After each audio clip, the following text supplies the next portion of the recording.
අර්චනාරූඪ ගෞරවනීය පූජ්‍ය පළවෙල දේවරක්කිත ස්වාමීන් වහන්සේගෙනු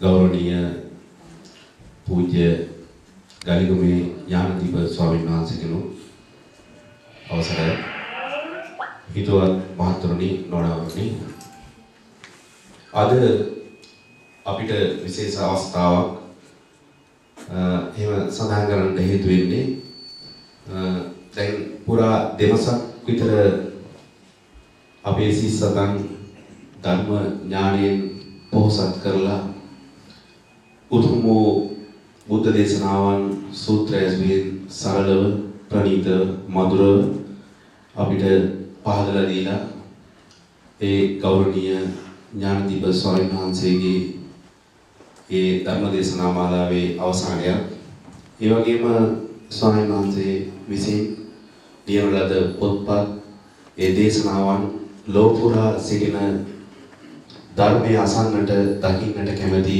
සැමට අන්තර්ජාල කවුරුත් තුලින් ලබා ගැනීමට අවස්ථාව උදා කිරීමත් මෙම අවස්ථාවේ සිදු කිරීමටයි අපි සූදානම් වෙන්නේ. ඉතින් මේ අවස්ථාවේ ඇත්තම අපේ ගෞරවනීය පල්ලෙවල දේවරක්කිත ස්වාමීන් වහන්සේට අපගේ নমස්කාරය පුද කර සිටිය යුතුයි. මොකද මෙම අවස්ථාව උදා වුණේ උන්වහන්සේගේ ඒ කැමැත්ත උවමනාව තිබුණ නිසා. ඉතින් එවන් අවස්ථාවකට අපිට මේ මඟ පාදලා දුන්න ඒ ගෞරවනීය ස්වාමීන් වහන්සේට මම නැවතත් নমස්කාර පූර්වක ස්තුතිය පුද කරනවා. ශ්‍රී ලංකා අපේ බෞද්ධ වෙනුවෙන් සහ සංගමයේ වෙනුවෙන්. ඒ වගේම මේ කටයුතු කිරීමට අපට බොහෝ පිරිසක් උපකාර කළා. ඒ සමටත් අපේ සංගමයේ වෙනුවෙන් පාරමිතා බෞද්ධ විහාරයේ දායක සභාව වෙනුවෙන් ස්තුතිය පුද කරනවා.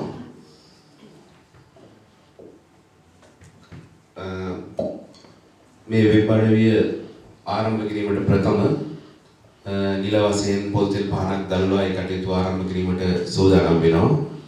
ඒක නිසා අපි ගෞරවනීය ස්වාමීන් වහන්සේලා දෙපළට මේ අවස්ථාවේ අපිට ගොඩක් උදව් උපකාර කළ මහත්මීන් කීප දෙනෙකුට මේ අවස්ථාවේ ආරාධනා කරනවා මේ පොල්තෙල් පහන දැල්වීම සඳහා